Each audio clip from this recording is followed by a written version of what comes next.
Thank you for joining us on Season 2 of the Southwest Florida Business Podcast. I'm your host, Chris, and today I'm joined by Captain Bill Moore and Samantha McEnhill from LiveBlue. So they handle yacht management, yacht charter, yacht sales, everything from the time that you buy the boat until the time you sell it. And the main thing we touch on in this episode, the underlying thread, is that your boat is an asset. And so we looked at some of the ways that you can actually protect your assets, some of the ways that you can actually reduce the cost of ownership on your boat, and how you can manage maintenance. So when you show up to the boat and you want to use it, you can actually use it and enjoy it. One of the things they're offering to new customers now is a free boat safety assessment test. So if you want to sign up for that and learn more, click the link that's in the show notes below, and you can fill out the form and get access to that. So without further ado, please enjoy this episode with Bill and Sam from LiveBlue.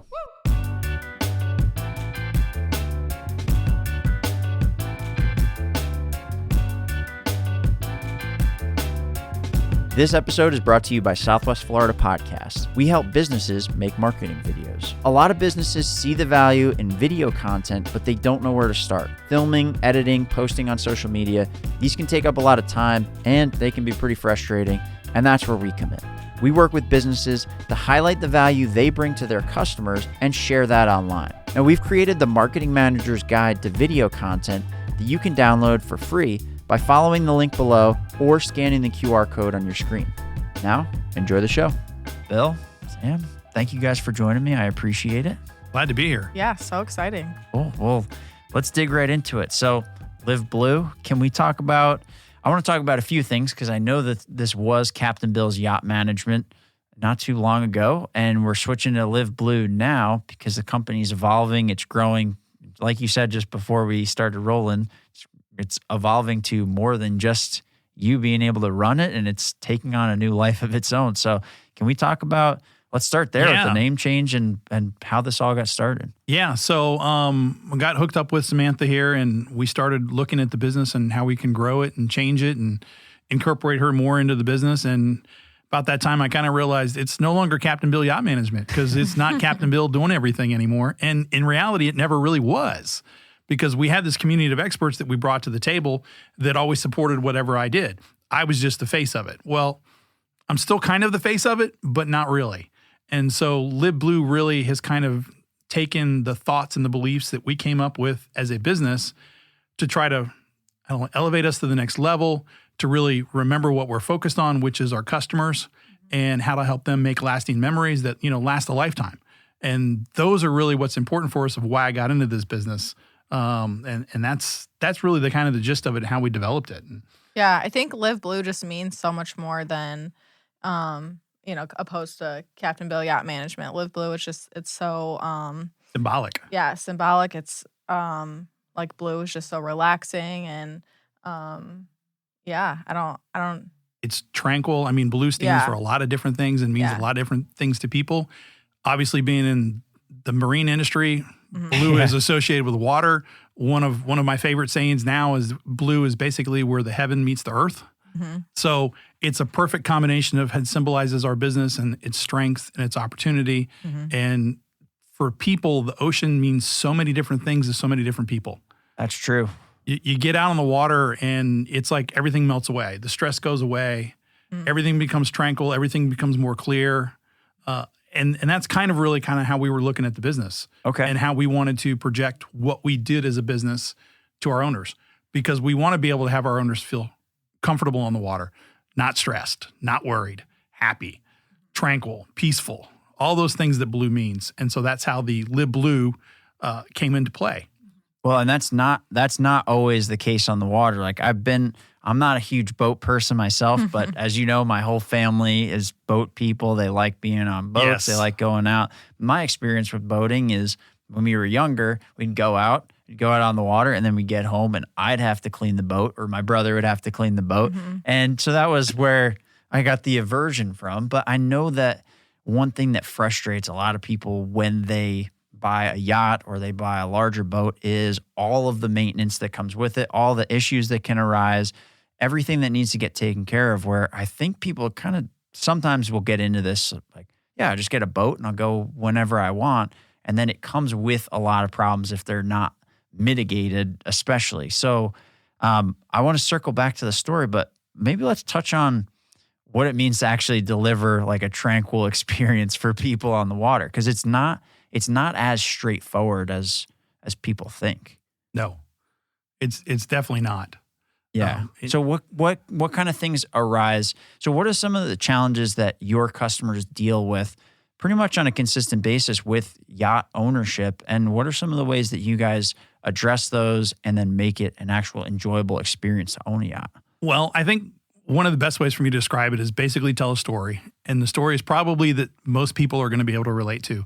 They've either heard it, experienced, or done it. Okay. So over the holidays, I had the pleasure of captaining several different boats for a variety of different people. And this one particular customer, he got the boat, I don't know, March, April timeframe. And this is his first time his family's come down. So he had all the family coming down. Kids were excited about going to key wading and playing in the sand. Mom and dad wanted to get the suntan before they went back to Chicago. You know, everybody was really looking forward to this trip. So the boat owner said, hey, you know what? I'm going to be really smart about this. I'm going to go down to the boat the day before and, you know, get everything ready, go clean it. You know, he's like, no problem. I'll just go down there. So he goes down there, goes down to the boat, gets on the boat, looks at all the bird poop that's all over his boat. He's like, thinking to himself, I was just going to come here. I was just going to rinse it off and then I was out of here. No, next thing you know, he's going to have to spend a couple of hours cleaning his boat. So he says, well, I'll just turn on the radio, rock out to some tunes, you know, have a good time, clean the boat, everything will be fine. So he goes over and goes, oh, stereo's not working. Why isn't the stereo working? It's like, oh, crap. Oh, I forgot to turn the batteries on. So he goes down, turns the batteries on. Stereo's still not working. I don't know what's happening. So he messes around with things, can't figure it out, and says, well, you know what? I'll go get the dockmaster. So dockmaster's a good guy. I know him real well. So he says he'll come down. So he comes down, looks at the boat, and goes, oh, well, your shore power is disconnected. Oh, well, how did the shore power get disconnected? He's like, I don't know, but let me flip the breaker and see if it comes on. Flips the breaker, nothing happens. I'm like, oh, man. So he doesn't know what's going on. So the dockmaster calls me up and says, got this guy with the boat. Battery's dead, not working, can't get anything to work. Got any ideas? And I asked him, I said, well, did you flip the breaker for the boat? He goes, no, the breakers for the batteries are on. I said, no, there's a breaker for the boat itself. He's like, oh, wait a minute, let me see. And I said, I think it's in the hold. It's usually here. So he goes in and looks, and a few seconds later, he found it. So I was, okay, we'll flip it, see what happens. So he flips it, nothing, still not working. I'm like, oh, can't figure it out. So he says, well, let's nothing we can do. And so that's a very common problem that people get on their boat and all of a sudden the battery won't start or the engine won't start. And in this particular case, I got in the morning, found out that, the shore power was disconnected. We charged the batteries up overnight and the boat worked. But had he not known that the breaker was flipped, that this was flipped, and he would have showed up with his entire family in tow, he would have never gotten out of the boat. And that's a very common problem that I see a lot of. It's a typical situation. You know, there's story after story after story I could tell. I had one guy call me up the other day and said, hey, I can't get my Garmin screen to work. And I'm like, okay, so you got the power on. We walked through a bunch of stuff. He's like, yeah, I can't figure it out. And I said, okay, well, I'm right near you, so let me swing by. So I swung by, go to the marina, I walk into the boat, looked at his boat, looked at the batteries. I'm like, okay, checked all the things that we talked about on the phone, and then went, walked over and I hit one switch. Boop, screen comes on. You know, like I had no idea. He had no clue. That's all he had to do was hit one switch. And I'm like, so that's a typical things we run into with a boat. Nothing ever goes smoothly. And unfortunately, while our mantra is to help people create lasting memories, we wanted to create the good ones, not the bad ones. Because there's an awful lot of bad memories that can be around a boat. Oh, yeah. I mean, prime example. But okay, and so these boats that you're helping different customers on, what are the size ranges that you're helping with? So we have everything from a 22-foot all the way up to a 70-foot in our inventory right now that we help manage and maintain.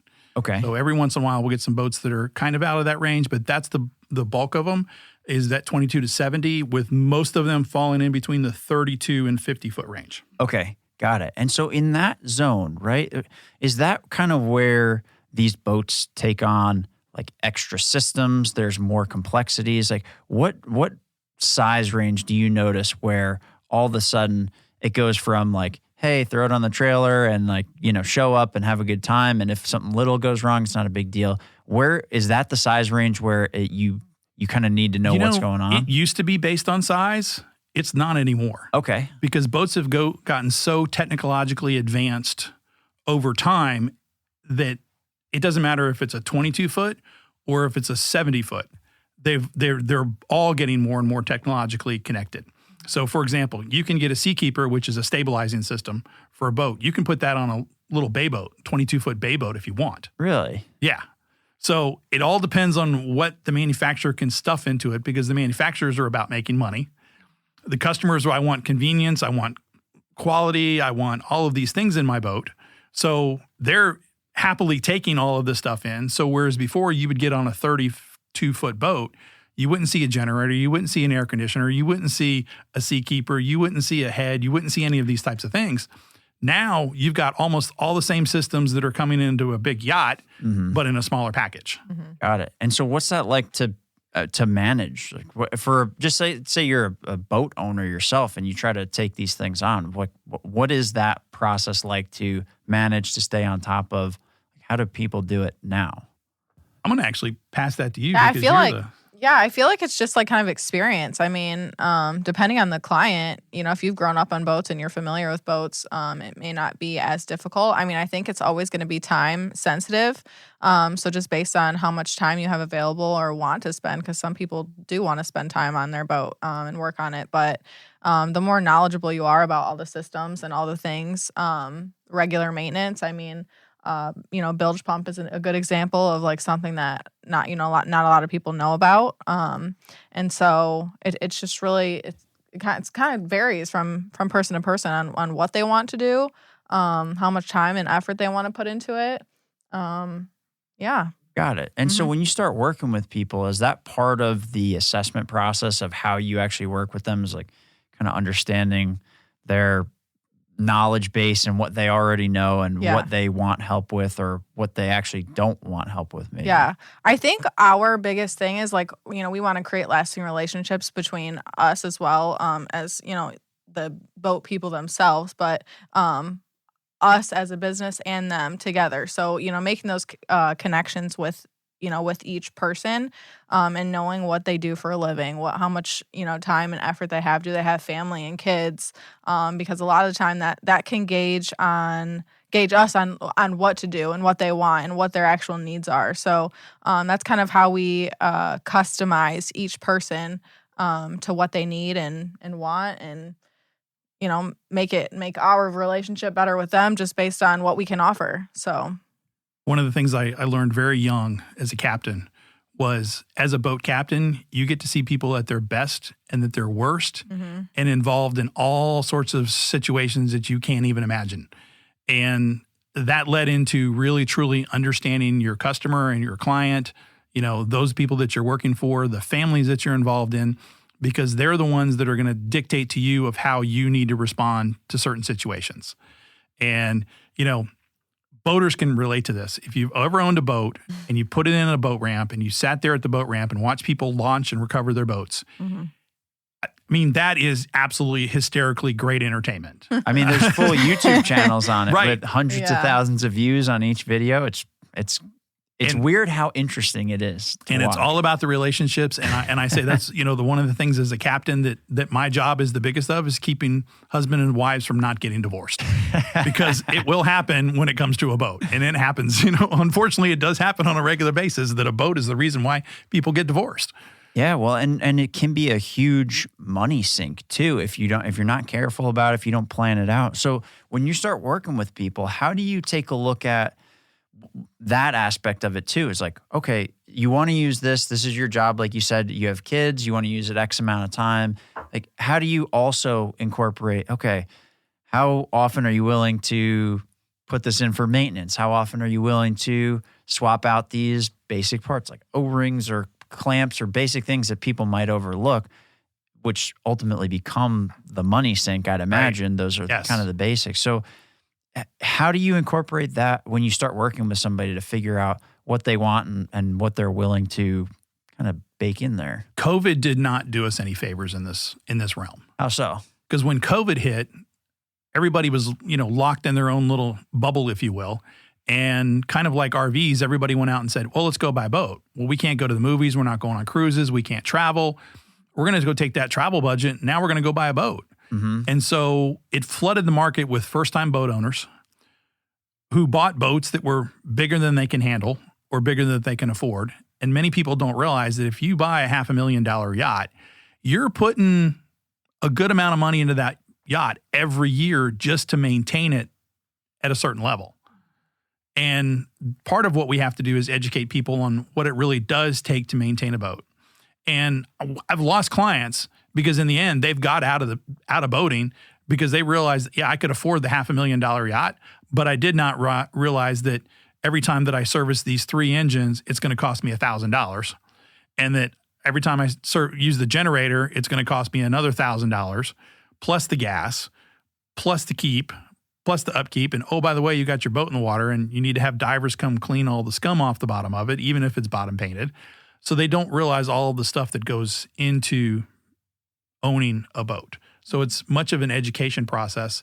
And a lot of our business is about educating people. This is our passion. Boating, the waterways is our passion. And so for us to educate people and help people along in this process is kind of where we thrive and we get our energy from, if that makes sense.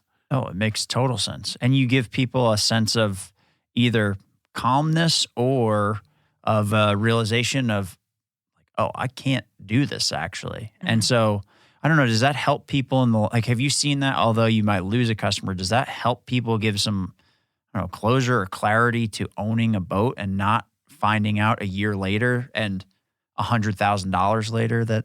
Yeah, it's the old saying, the 2 best days of a boat owner, the day they buy it and the day they sell it. Every boat owner knows that saying, or, it's put another 1,000 in, but it's only another 1,000. There's all sorts of different kinds that go to that. So helping those folks of doing it, it's like the ocean. Today, absolutely calm and beautiful. Tomorrow, 5-foot seas. It's a roller coaster. And as long as we can help people make it a little smoother and a little easier, then we're good with that. Got it. Okay. And so what are some of these, when you take a look at preventative maintenance and things like that, what are some of the things you recommend boat owners actually take a look at? What's the basics they should start looking at? Dig into your owner's manual will help a lot. Depending on the boat that you have, almost every boat has got a seacock in it. And the seacock is basically a valve that goes between the watertight portion of your boat and the outside.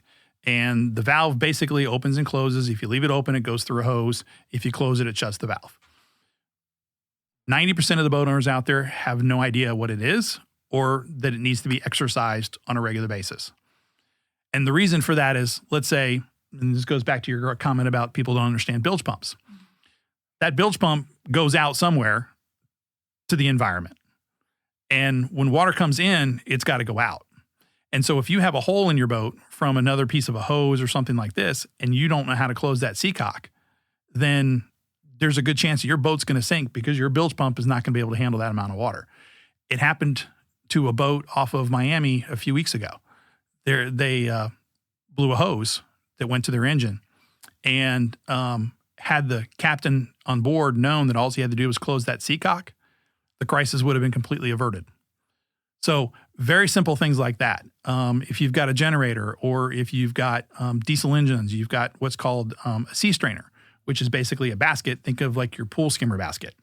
It needs to be combed out and cleaned on a regular basis because it fills up with algae and scum, mussels, crabs, whatever get into it. Sure. Because it's open to the outside, and that needs to be cleaned on a regular basis. Otherwise, your systems are going to fail. Those are just 2 examples of things that need to be done on a boat on a regular basis. So there's these basic things that if people just knew about, I don't know, maybe we'll call it a handful of basics that you just cleaned out, you had minimal upkeep on, you'd probably eliminate 80% of your problems, something like that. Oh, there's unforeseen things. But. You would eliminate some of your, I don't know about 80% because there really is a lot more to it than in the basics, which is honestly how we got involved in this business to begin with, because we realized that there was a need that people had, that they either, as a first-time boat owner, don't understand all the systems in their boat. They don't know what they're looking at. Most people can open up a hood of a car and go, okay, there's the battery, there's the carburetor, there's the engine, there's this. You kind of have a general understanding because you grew up with it. But for many people that haven't been longtime boat owners, they don't know these things. And so it either becomes an education process or it begins, okay, we need to step in and help you out here. And part of what we do as a vessel orientation with folks is we'll go through the entire system with them. And if you bought a new boat, the dealership will do this as well. But generally, when you buy the new boat, you're not really focused on that. I want to get out on the water. I want to go play. I want to go do this. And they're very quick about what they're doing. They're just flying through it. So this is a little bit more in depth where we'll walk through all the systems with you to make sure you fully understand everything that's got to be done and what you've got to look at. And it's kind of like a training process. So there is a lot more to it than just simple stuff. There's safety requirements. There's laws that change. There's things that you do to make your passengers comfortable. It's not, a boat is not put gas in it and go. There's a lot more to it. And as things evolve and change, that's becoming more and more centered around technology as well, which is another problem because you put salt water with electronics and electrical, they always have a problem. Got it. And does that add to your need to stay on top of it, the salt water just on its own? Yes. Okay. Absolutely. Yeah, I think I'm from Michigan, so I grew up on Lake Michigan, like Charlevoix and things like that, and so the maintenance is 100% different. I mean, you have to clean out your engines, you have to wash your boat down. It's not, not that you don't have to do that in Michigan, but it's not as much as a necessity as it is here. So For sure, it's very different. Yeah, it's just it's interesting how these things change where you go different places and then the landscape changes of what factors you have. Like you have salt water, you've got like hurricanes like we just saw. I mean, it's pretty interesting. Well, and so I'm actually curious on this with all these different facets of it. And if you can teach people how these things work and what you need to know about your boat, do you think that would, I don't know, make like insurance companies more friendly to boating, or it would make things better in that aspect, or would it not have much of an impact? Right now, the way the regulations are going, it's getting harder and harder. And insurance companies, and after Ian came through, it's going to get worse, I think. So insurance companies are not friendly towards boaters because there's a huge amount of loss that's incurred. And it's not just, if you learn how to boat in saltwater environment, that's great. But boating in saltwater environment in Southwest Florida is different than the East Coast. Even, for example, in taking care of your boat, we see a difference in taking care of a boat in Naples versus Marco. Or even differences in this part of Naples Bay versus this part of Naples Bay. So, for example, if you're in a place that's got a lot of current or a lot of water flow, chances are you won't have as many barnacles or algae and stuff that collect to the bottom of your boat. But if you're inside of an enclosed basin that doesn't get a lot of water movement, that's a perfect place for algae and stuff to grow. Another prime example is in Naples Bay. We have those great, big, fantastic jets that fly over top of the bay all the time. Well, they put out soot that falls on your boat. Don't have that problem in Marco because there's not the airplanes going over top. So your environment changes from location to location to location as well. And so the needs of your boat will change based upon your usage or the location or not using the boat. All of that changes. And so insurance companies are now getting to the point that if you don't have experience on X, Y, and Z boat, they're not going to write the policy for you and you can't drive your boat. So you've got to hire a captain to drive your boat. And we have several clients that own boats that can't drive them because the insurance companies won't allow them to. And this is a fairly new change? Somewhat. In the larger boats, it's always been this way. Okay. In the really bigger boats. But now it's even got down to the smaller boats. So if you haven't operated a 32-foot boat, depending on your insurance company, they may not insure you if you've never operated a boat like that or taken a class or gone through training or had another captain certify that you are capable of handling the boat. Really? Okay. So what do you think what do you think is driving that? Risk. It's all about the risk.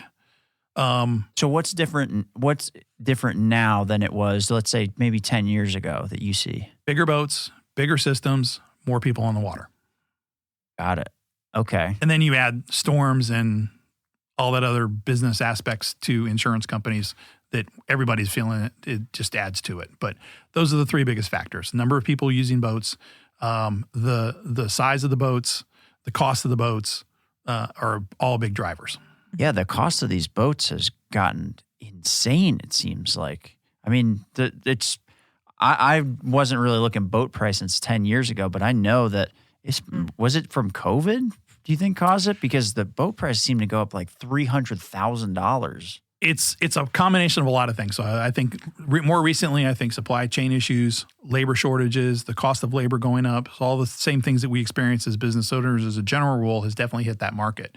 I also believe that demand has definitely done that. I mean, I know that when I bought my boat, my personal boat 10 years ago, it now is the same value that it was 10 years ago. And that's unheard of for a boat to actually hold value. Yeah. And so one of the things we say to people all the time is your boat is an asset. If you don't look at it like an asset and it's just you can throw it away, then I'm glad you got that money to throw away.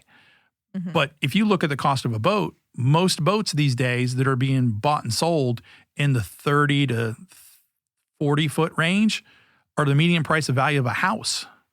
Yeah, it's crazy. It's almost absurd. So, all right. So now that these prices have gotten to this point, you do have the insurance factor where it's getting more and more difficult and probably more expensive, I'd imagine, as things get this way. So what are some of the things that you guys do to help protect the value of those assets for boat owners? Why don't you talk about the 24/7 management stuff? Yeah, I think we have a lot of different systems in place. So we have the technology to monitor your boat from a distance. So, I keep going back to the bilge pump, but if the bilge pump goes out or if a battery is dead or if your offshore power is not connected, those are a lot of things that we can get just remotely. And so we have the modern technology to take care of your boat, and we keep track of that along with the in-person care. So, we can do a variety of things from a distance that a lot of people don't have. Go back to the owner that we talked about earlier that his battery was dead. So when he came back, what happened, we figured it out. He basically didn't turn off his batteries. And so every boat has a drain. Even when the batteries are off in some cases, the newer boats do because of all the electronics that are in them. So they're constantly draining your battery. So if you don't either use your boat or charge your boat, your batteries are eventually going to drain down. Well, our system tells me the battery voltage of your boat at any given point in time. And if it gets below a certain level, then I get an email and I get a phone call or I get notified of some sort so that I can say, hey, Chris, your batteries are low. You need to charge your boat or you need to run it. The other thing we could have done with this is we noticed too that the shore power is not connected. So, hey, so-and-so, your shore power is not connected. You might want to check to make sure your shore power is connected. So these are things that we do outside of our regular monthly or biweekly or whatever our visits that we customize for a customer that allow us to look at those types of things. A great example that we had during Hurricane Ian was we were monitoring one of the boats and we noticed that the bilge pump was running an awful lot. Well, that off of us told us right off the bat, there's a lot of water getting in the boat. Maybe it's because of the rain. Maybe it's because of this. Not quite sure. Well, a couple of hours before we had noticed that the shore power was disconnected. So that told us that they lost power at the house because his cameras were no longer working. And what we were able to determine was based on the location, because we also track the location of a boat and have a geofence set up, that the boat had moved something like 20 or 30 feet. Well, we had surmised that at some point in time, the water level got high enough that it floated the boat up off the lift. And then when the water receded, it went back down off the lift because by timestamps, we could see the boat was located here. And 2 hours later, it was located here. So what we learned the next day when we went out there was the boat had gone up off the lift. The storm had actually broken 2 of the tie-down lines that we had on the boat. And the boat fell off the lift and then sank back off the back end of the lift. So when we got to the boat, it was hanging up off the lift like this, 45, 50 degree angle with the motor submerged. So we knew exactly what was happening with the boat before we could ever go look at it. We just couldn't do anything about it because of the storm. For sure. And then you take that in a non-hurricane situation where you can get there. I'd imagine that is a pretty huge difference on the impact of, or the outcome of how these things happen. Like, let's say you did have a situation where it was sinking. That's something that you could then get notified of, like remotely? Yeah. Yes. Oh my God. Yeah, modern technology. And ours is not a real expensive piece of equipment. There are some much more expensive pieces of equipment that you can install on boats that are much higher level than our $500 device. There are thousands and thousands of dollars that you can equip your boat with to protect it. I mean, you can put sensors on just about everything, just like you can in your house. Door sensors, motor sensors, anything you can think of, they can install it. So if you're a boat owner and you have this expensive asset and you have all these systems that can monitor it, does that have any impact on reducing costs or insurance costs? Like how does that all play in? Yeah, if you have this system on place on your boat, that can reduce your insurance by a lot. So it can save you a lot of money, and then it also helps with the theft of boats too. Anything that happens with your boat that can protect you on that front as well. So the insurance companies appreciate that, obviously. Some insurance companies won't even insure it without it. Yeah. You have to put a tracking device on it. Okay, so you need a tracking device on some of these so they know where it's at in case it gets stolen. But also, do they look at these other systems too? Does that play a role in whether or not they'll insure you or your insurance rates, things like that? Not so much that. For the insurance company, it's mostly the tracking of the vessel. Okay. That's their big thing that they're looking at, is the tracking of the vessel and be able to know where it is at any given point in time. It wasn't our boat, but a similar system was set up on a boat in Fort Myers, and during Hurricane Ian, they were able to locate a boat when they went to go figure out where they were, and it was in downtown, Fort Myers Beach, and where they found it was on top of a restaurant. So it actually floated out of the barn and then floated and landed on top of a restaurant. So they were able to use the tracking device to figure out that it's over here, not over here. Of course, they didn't know it was on top of the building until they got there. But oh my God, what a sight! Yeah, man, that was. We heard lots of stories of people who didn't know where their boats were. Mm-hmm. Didn't know where their boats were, didn't know where their jet skis were, just didn't know where their assets were. And, you think about it again, like we do, is this is an asset and a very expensive asset. You want to know where your asset is at all given points in time. Mm-hmm. Yeah, got to cover your asset. Yeah, exactly. So on, and one thing that you mentioned too, I know we were talking about this last week, but there's been a whole string of like theft, like robberies of these different boats down in Naples and things like that. What's going on with that? So, it's been I think it started right before Christmas. Mm-hmm. And there's been, and this is always an issue, it just happened to be a rash of it, that, in one particular marina that I know, they hit 4 boats in one night. And it's smash and grabs. So what do they steal? Electronics, the head units, because it's easy for them to grab and they go. And each one of those units, they're thousands and thousands of dollars. And so you're talking a typical installation could be $12,000, $13,000, $14,000 to install a set of screens. So it's a huge amount of money. Each screen, the good ones are, $3,000 roughly. So, they just, if somebody with dual screens or in some cases triple screens, they just ripped off $9,000 and they literally just go with a hammer and smash everything around it and rip everything out and then run with it. Okay. And then if you hit a handful of boats in a night, you can make out with like 20 grand worth of equipment pretty much. Yeah. Right. Wow. Okay. So part of the things that we do is we offer a free vessel safety and security inspection that we'll come out to your vessel, we'll spend some time with you, and we'll go through and we'll share some tips with you about things that you should do to help protect your vessel, keep it safe, keep it secure, things that you look out. Because for us, it is about people being safe and secure on the waterways. Well, and what are some of the things that people don't know when you go to do these assessments? I mean, what are some of the things that right away you see a lot of times that people can improve? The one biggest thing that everybody could do right now is if you've got a set on electronics is walk out there and set a pin. The same little things you do for your phone. Why don't you have it on your $3,000 piece of glass sitting in your boat? As simple as that. Because at least you have a little bit of peace of mind that if they do steal it, like your phone, it's not worth much. Okay. So that's one very simple thing.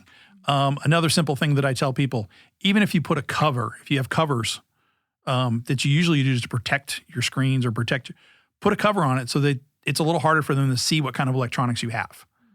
Just like you cover your seats, cover your console. Little things like that make a big difference.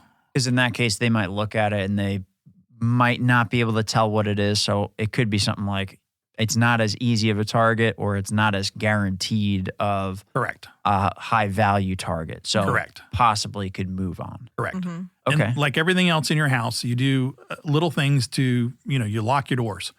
I can't tell you how many times I go on boats and that there's keys sitting in the boat, readily accessible where you can just reach over and grab them. It's kind of like the old, we used to pull down the visor of the windshield and there's the keys.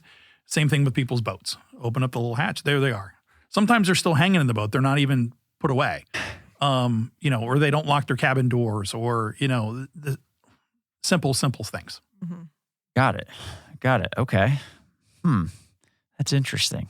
Yeah, it's really funny how like the basics apply pretty much across the board. Whether it's your car, whether it's your house, whether it's your boat, it's the same thing. It's an asset, and you got to protect it. Right, and I think I use the analogy that you've got that.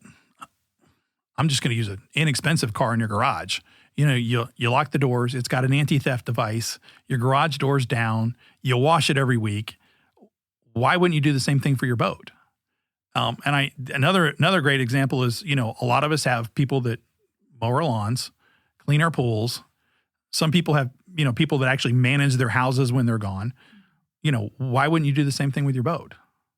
Yeah. It just makes logical sense that you should take the same steps there.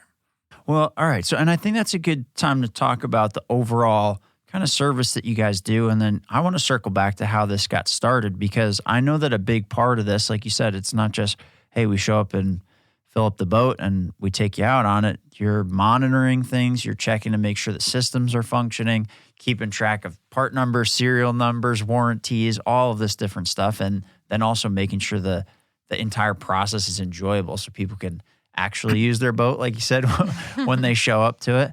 Right.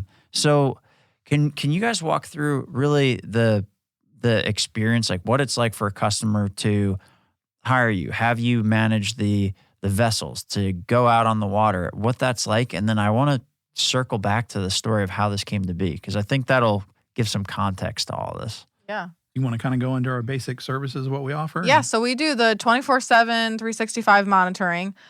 We have, our technology that we can look at, your boat and make sure everything's all good. So that's a big component. We also do we monitor not just for security reasons or, if something happens with your boat, but also maintenance. So anything that needs to be redone on your boat, from, even just washing or replacing life jackets or, whatever needs to be done, we go down to the detail for maintenance. So anything, if a bilge pump does go out, we can, again, manually from remotely communicate to vendors that we need to replace this and schedule maintenance for your boat. We do that's kind of, I guess, the yacht management component of it. Sure. If your boat needs to be cleaned, we schedule those. We do the typical captain services. Yeah. We do deliveries. Anything maintenance wise, we'll upgrade electronics. We'll do basic repairs. We'll contract service providers. We also do boat and yacht sales. So we've kind of got the gamut from the day you decide you want to buy a boat to the day that you want to get out of your boat. Yeah. And everything in between, we kind of covered. We used to be, I started this business mostly doing captain services and running charters and things like that. Mm-hmm. Now we've come full circle where we're doing everything from buying the boat to chartering the boat to selling the boat to fixing the boats to teaching to trainings to just taking people out on their boats. So that it's kind of the full scale of things. And something I do want to circle back around with is some of the things that we do and some of the things that we're involved with are also DIY stuff. Mm-hmm. So if you're an experienced boat owner and you're thinking to yourself, well, I don't really need somebody to manage my boat. That's great. You don't have to use us to manage your boat. All we want to do is help you with the process and make it easier and simpler and save you some time so you have more time to spend on your boat. As a salesperson, the one thing that I hear more often than not is, why do people get out of selling their boats? Just take a wild guess. Why do they get out of selling their boats? Or why do they want to sell their boat? Because it's too expensive and they don't use it? That's a good portion of it, yes. Okay. And so it's not really that it's too expensive. It's the amount of time and money that they spend on it vice the time that they use it. Mm-hmm. Because it's like you said, you come back with a family and your first memory that popped into your head was, I got to go clean the boat. Yeah. It wasn't about all the time that you had on the boat or the fun that you had. It's like, oh, great. That was a fun day, but now I got to come home and I got to clean the boat. And I'm the same way. I'm like, even on my personal boat, I got to go clean it before I go use it. How many times have I said that? I got to go. Yeah. I'll meet you at the boat I'll be there a half hour early because I got to clean it first. So that's a big portion of it, is the amount of time that you spend on a boat versus the amount of time that you actually use it. Well, and that probably comes down to the type of boat that you buy. I'd imagine that so why did you get the sales license? I should ask you that question. I feel like I almost know the disasters that people buy boats that aren't qualified for, but why did you get the sales license? So part of it was really it was just the complete holistic approach to the LiveBlue concept for us. Okay. Which is that everything is compiled into one. The earth is comprised of what? 80% water. So for me, this is just another part of that 80% that we want to help people through the entire process from, beginning to end. I know a lot of customers, hey, I want to upgrade my boat. I want to do something different, and so that's one more piece of knowledge and expertise that we have to help folks in their process. Got it. I'm not going to be the guy that's going to go out and sell 1,000 boats a year. That's not why I got in. That's not why I got my license. It's to help the 5, 6, 7, 8, 9 clients that I have that are looking and wanting to change or do things differently. Mm-hmm. And, it inevitably, when somebody buys a boat, you're going to have either the growing pains that I want a bigger boat, or I want to downsize, or I got to get rid of it. And I say that with love, because I recently, over the holidays, met with this. They had to be in their late 70s, and they had owned boats their entire life. I mean, they knew boats inside and out, and they had a houseboat, and they loved it. They went out on it every weekend. And she goes, had I known that something like your services existed, I probably would have never kept the boat, and we probably would still be using it on the weekends. And I told her, I said, well, I don't know about in Chicago where you're from. I'm pretty sure they probably had something similar, but down here, we're pretty fortunate that we have access to a lot of different things that a lot of different people in the country don't have. And that goes back to the whole DIY thing, is these tools that we're talking about are available for DIY usage. The monitoring system, it comes on an app on your phone. You can look at your boat's location anytime you want to look at it. You can look at the systems. You can follow your trips, and you can set up geofencings and all sorts of stuff. That's all DIY. We use a piece of software that's a software management for your boat, basically, where we put in all of your preventative maintenance schedules. And we get down to, we're going to tell you exactly when you got to lube the snaps for your cushions. So we get really detailed on some of those things. In addition to that, like Samantha said, we can, with a press of a button, submit a work order to a vendor that says, hey, I need to replace this, or it's time for the engines to get serviced, because we're tracking engine hours, we're tracking all this stuff. So it can be a DIY 100%, it can be DIY 25%, or it can be DIY 0%. Sure. All depends on the needs of the customer, and goes back to our earlier discussion about how we do things differently in our business. And it's really centered about what the customer needs and what they want, because not everybody is the same. Some customers want to walk on and walk off their boat. Some of them want to be involved in it the entire process. Some want to learn as they go along. So they want a combination of, I really want you to do it, but I really want to learn what you're doing, so that if I ever have to or ever want to, then at least I have that knowledge. Yeah. Well, and all that information too, I imagine, I know it happens in aviation, but it does give you some semblance of, here's what's on the boat now, here's what's been done, here's like the amount of assets that are currently on the boat. So I'd imagine that probably helps with like resale and makes that process smoother too. As a salesperson, I can tell you that's the biggest fault that boat owners have, is when they go to resell a boat, they have no maintenance records. They've kept nothing.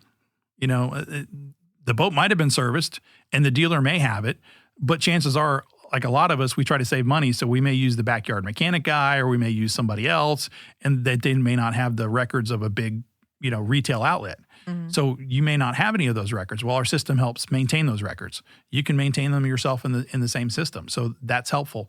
But not having records is a big detriment to selling a boat, because unlike cars, where you can go to a dealership and there's Carfax and all those types of things, there isn't that type of application for boats. So you have to be able to provide all that information. And I'm seeing a lot of it now from COVID, is people are now getting out of the boats that they bought during COVID. And when we ask them, well, where's the maintenance records? Well, we don't have any. Now, is that because you haven't done any maintenance, or is it because of another reason? And 9 times out of 10, it's because I haven't done any maintenance on the boat. And so those are big key aspects if you want your asset to maintain its value, because boats are holding value. Yeah. And I mean, so I bet so does that end up holding up a lot of sales, or does that change like the dynamics of a lot of sales as they're in process? People ask for these records. Like what happens because of a lack of that? It holds it up. It holds it up. And so a lot of times what'll happen is they'll go, especially on more expensive vessels, well, it's becoming more and more important now too, is they'll have a survey done. And a survey is basically a guy that'll go through and inspect everything in quite detail.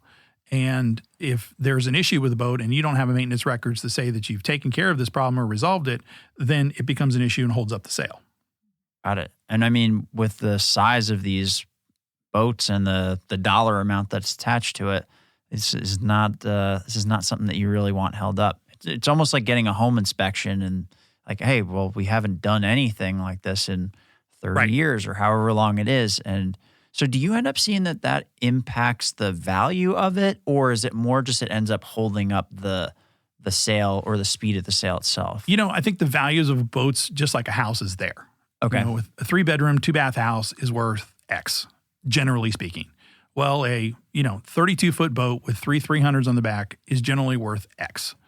But it does help in the resaleability of the boat. If you go to somebody's house and that 3-bedroom, 2-bath house is in immaculate conditions and it's got a pool and it's been well maintained and you can see that it doesn't need a new kitchen and that it's been painted, then generally speaking, that's going to be more attractive to your eye than that house that's not been taken care of or that doesn't have the pool. So a 32-foot boat is the same way. It has a seakeeper in it. It's going to be a little more attractive because now you got a seakeeper. If you've got the maintenance records, now you've proven that you've done the service that you're supposed to. If it looks clean because it's been well maintained, that's going to help the process in selling it. So it may not affect your value greatly, but it will affect how fast you can get in or get out of a boat. Got it. Okay. So it almost impacts the liquidity of your boat pretty much. Exactly. Okay. Exactly. And if the one thing that I can get across to people in this session is that you need to treat your boat like you treat any other asset that you own, because that's exactly what it is. It may be an asset that loses its value, but an asset just like your car needs to be maintained. Mm-hmm. Got it. Okay. All right. Interesting. I hadn't thought about that section, but all right, cool.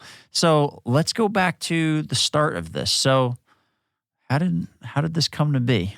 I'm going to pass this one to Sam. So I think so. It's kind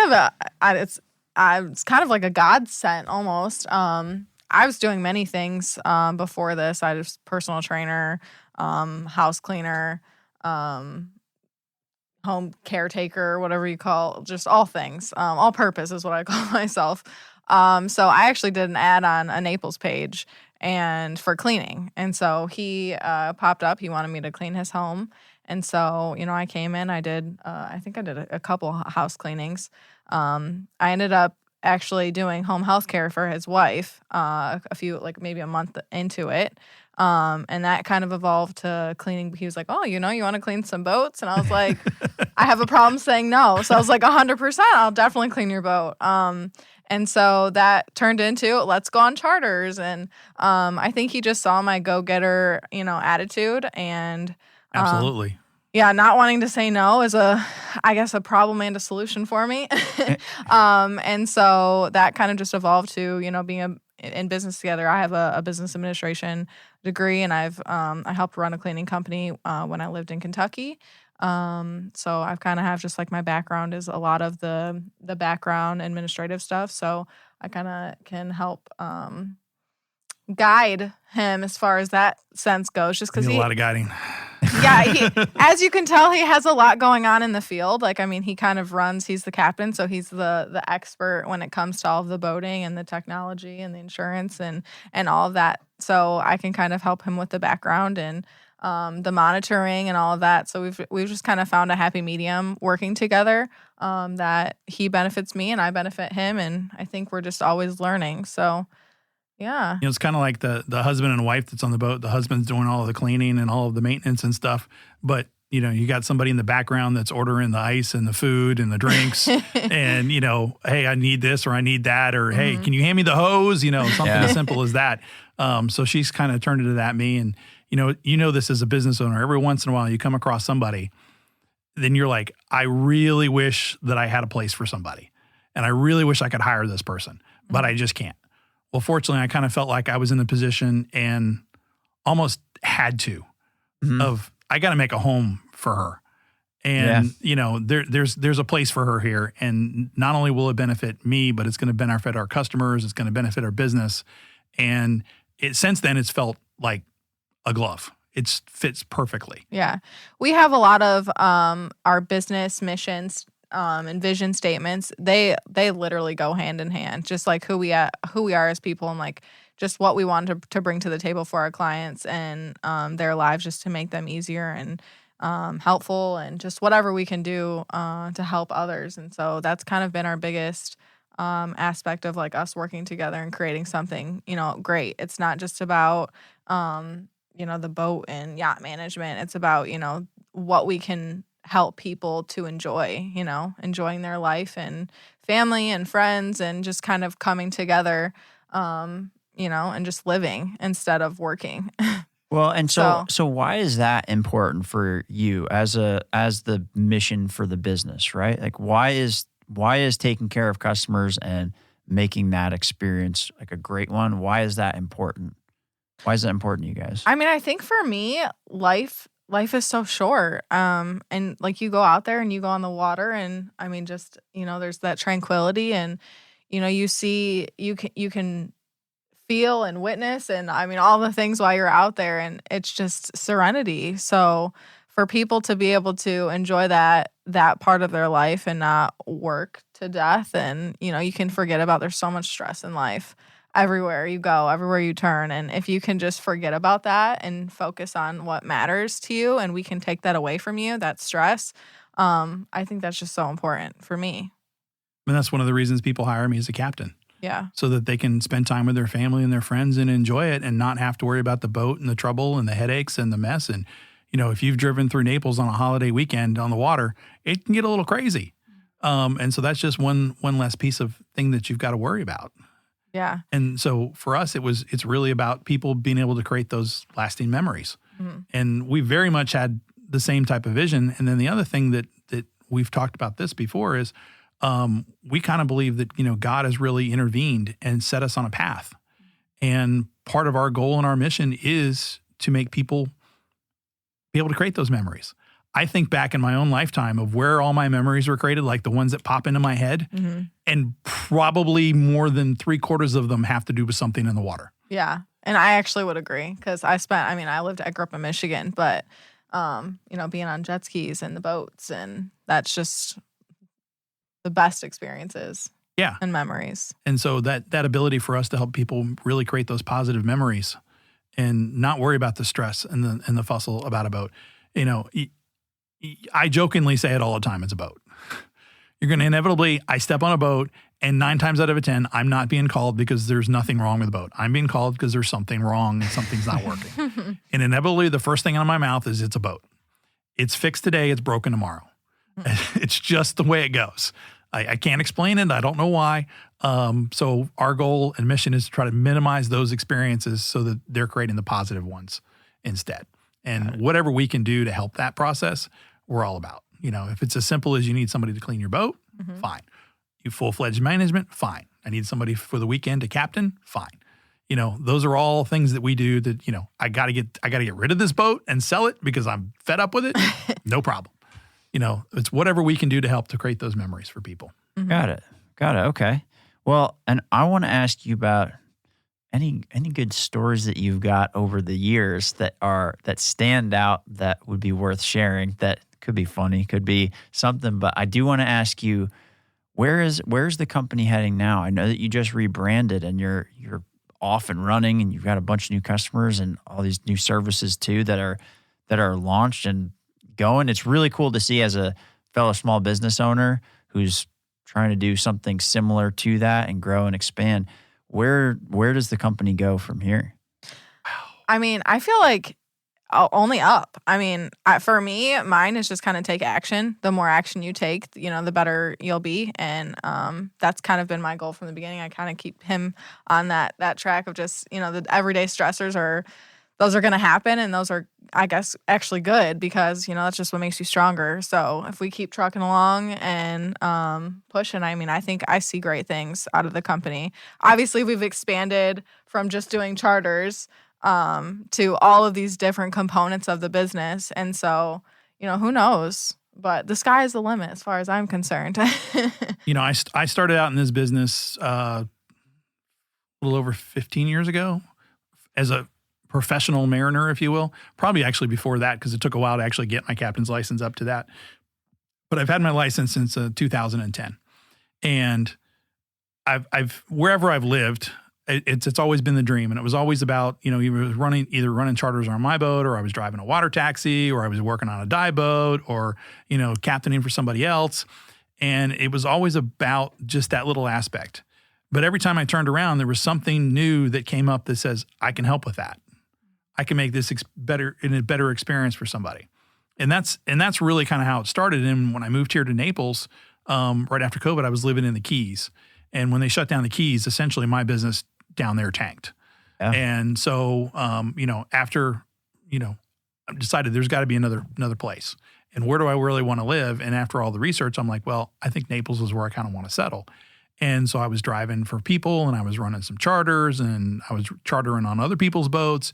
And then that led into, hey, can you take care of this boat, or can you do this for me? And then I'm like, well, this is a whole nother business model that wasn't there. So where it goes in the future, I don't know.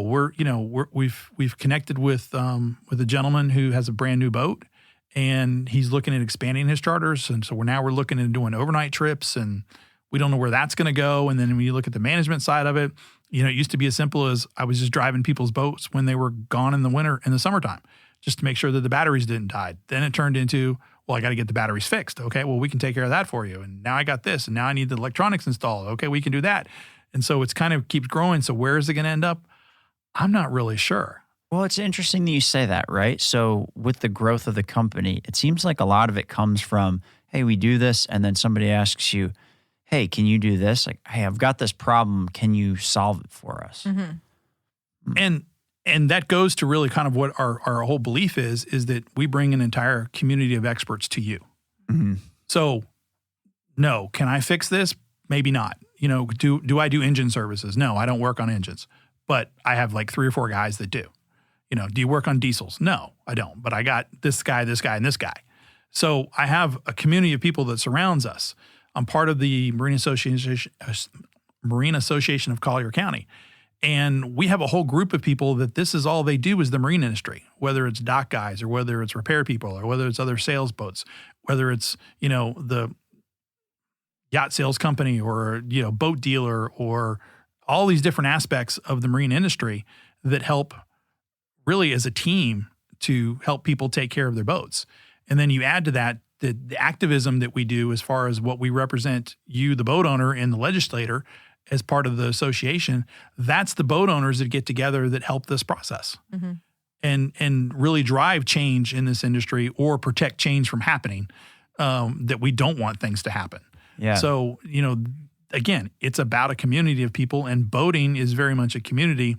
And those of you that have boats know you go out and you meet your friends on their boats. Yeah. It's not generally, you will go out and go cruising around by yourself. But if you go down to Key Wading on a weekend and look at all the people, and then you walk around and see how many people know each other and, meet each other, it's as important as that. So it's an entire community of people, and we really believe that. It's interesting, too, that by being part of a community like that and having these different resources of people that you can tap into that can do different things to take care of customers, you also start seeing the bigger landscape as it is, right? So you said like helping pass legislation or try to avoid legislation, things like that. I mean, so I'm just curious, I don't want to derail us, but like what are some of the big kind of legislative changes that you've been seeing that are either positive or negative that people need to be aware of? I don't know if any of it's positive because I'm not a big fan of government getting involved in your life. Sure. But there's been several pieces of legislation that some of it was actually passed as part of COVID bills, which is really scary when you think about it in itself, but I digress on the politics of it. But there's a couple of rules that's come out, one of which was kill switches, that you're required to wear your kill switch. And there's rules of boat size and, this, that, and the other. But as a general rule, we all got the little kill switch. And basically what they are is a little red lanyard that's attached to a switch that if you fall overboard and you're attached to the lanyard, you pull the switch, it kills the motor. Biggest fear of mine is when I was fishing in the Keys by myself and I'm fishing by myself and I fall overboard. The boat's going to keep going and I'm not. And that's the end of me. So I understand the reason behind it, but that was one of the laws that got passed. Again, not a big fan of somebody instigating it, but usually what happens is somebody comes up with a solution that works a little bit better. So now they've got Bluetooth enabled kill switches. So you wear this little Bluetooth device like you would wear anything else. And if you go overboard, it hits the water, it shuts the engine off. Gives you more freedom to move around the boat. Nice thing is you can put it on the kids, you can put it on the dog. And if they go overboard, it sounds an alarm. So there's some positive things that have come out of that.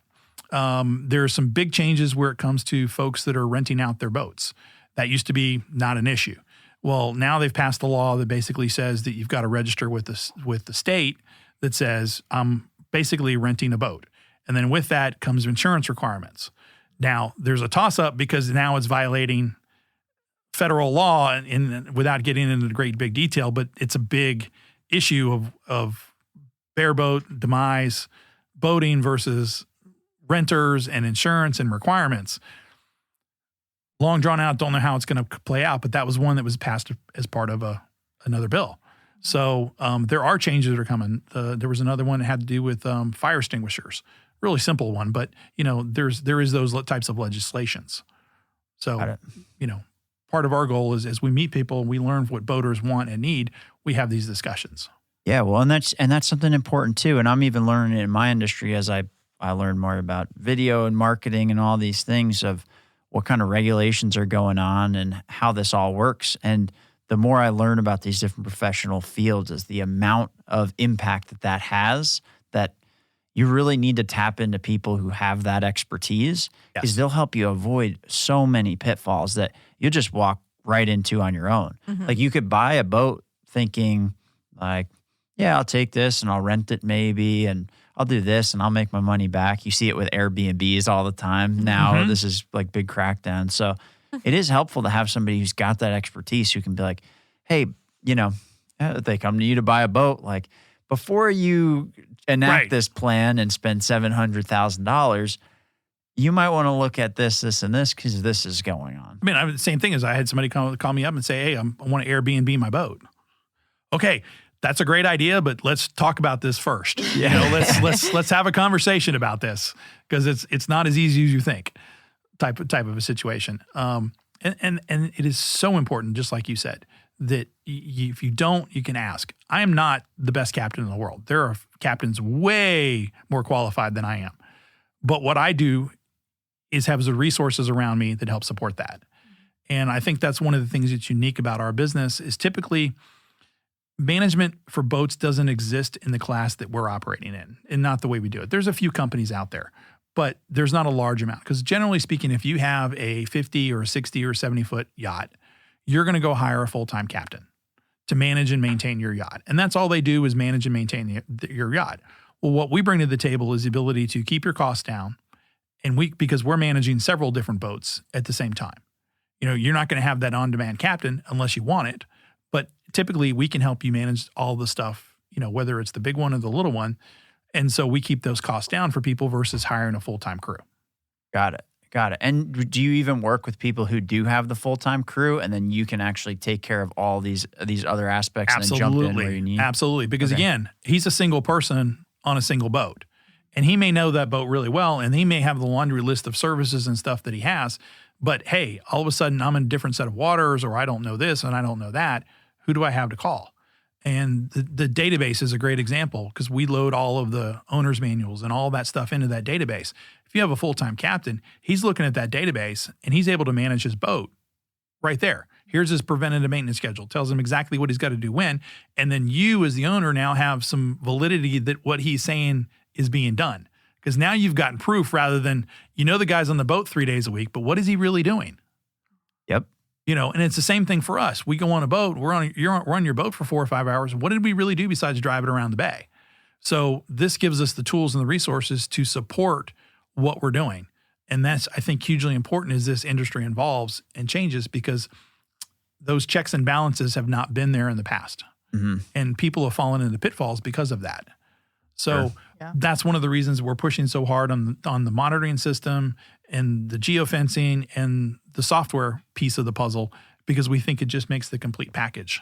Got it. It gives people full insight into what's going on. So it Yeah. removes a lot of the guesswork when you go to communicate for sale, when you go to communicate with insurance, when you just want to go use your boat in general. You have a clearer picture of what's going on. You have a point of contact. Yes. You're removing a lot of that guesswork for people. And we go back to the example earlier. We talked about the guy that couldn't figure out how to start his electronics. Our monitoring system comes with a 24/7, 365 access. Pick up the phone. You got a maintenance technician on the phone with you that can walk you through that. So that's a huge benefit in itself. Now your day is not ruined because you can't start your electronics. And that's included in our package. Nice. Okay. So it's the little things that we try to do that make a huge difference. Yeah. Yeah, that end user experience, it's everything. And as a business owner myself, and as I grow this and as I get a lot of things wrong and then I start getting them more and more right, that's what it seems like it is at the end of the day. Is like, what problem can I solve for you? How do I make this experience as good as possible? And then people keep showing back up, which is nice. I didn't quite get that right at the beginning of my journey here. I don't think any of us did as business owners. No. It was something we fumbled into and learned. And, just like in my business, it's like, oh, yeah, we can help with this. We can do this. We can do this better. Yeah. We can make it better for you. Yeah, that's the best part though. Like the more you learn, and I don't know, it just makes it better. It's just kind of like if you like grew up already rich and you just don't, you don't necessarily like appreciate the process of getting there.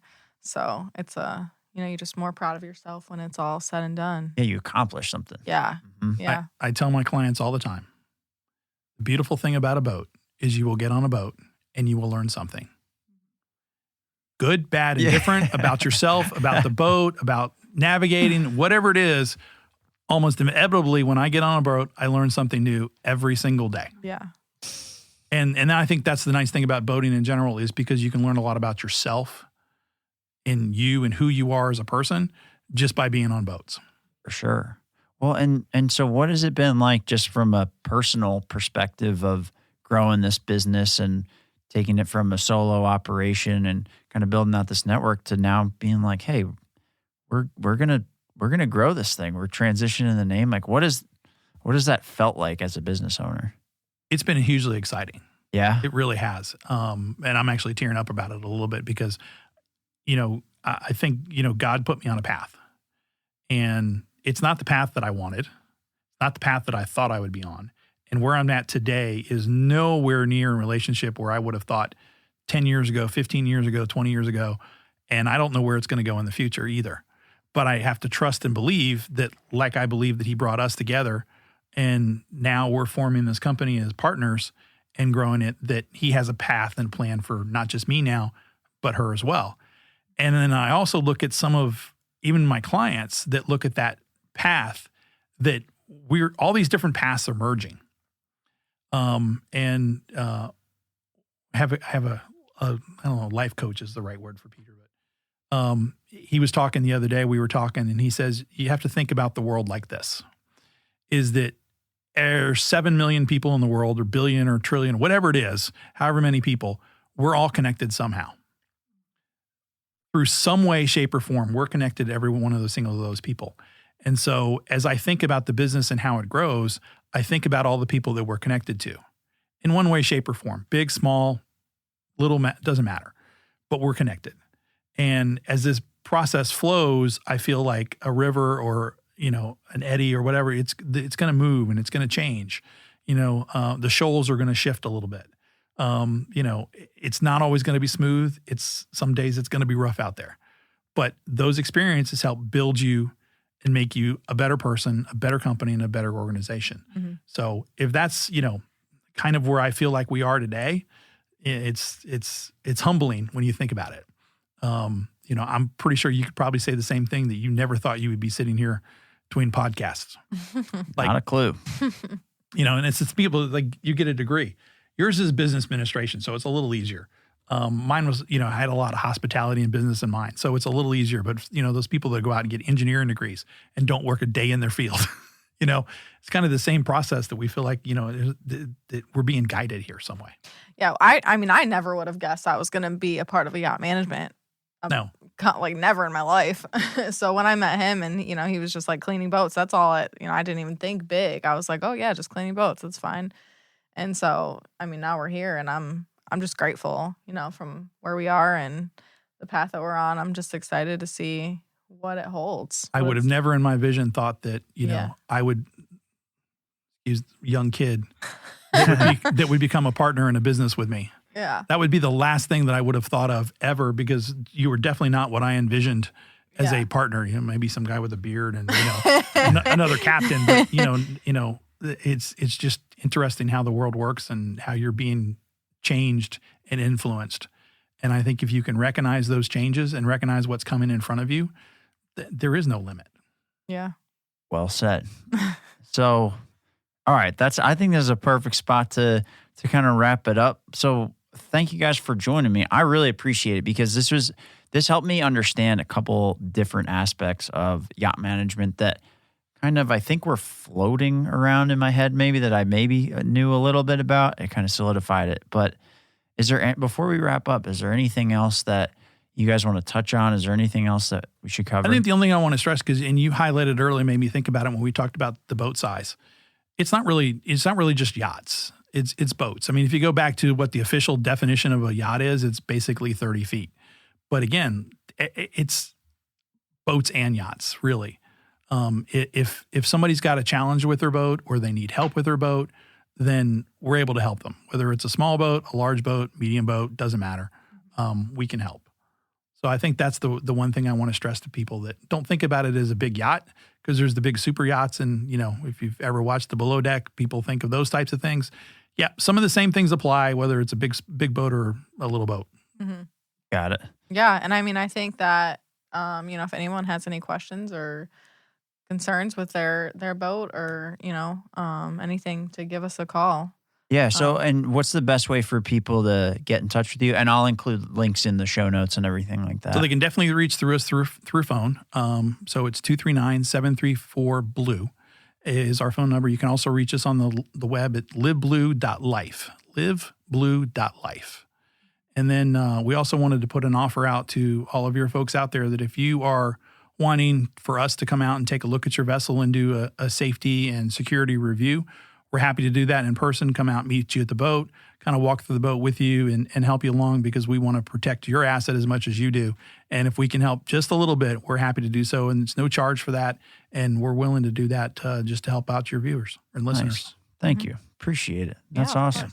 And I'll make sure that we include all that stuff in the show notes, so that way, if you are listening, that you guys can go in the show notes and find all this. But and also you guys have LinkedIn too, so they can connect with you guys there as well. Yep. All right. Yep. LiveBlue is on there as well individually. So definitely punch the like button for that. Yeah, that'll be perfect. And we'll tag you guys in all the stuff that we put out too. So, Awesome. Well, thank you very much for doing this. I really appreciate it. Thank you, Chris. Yeah, thanks for having us. Absolutely.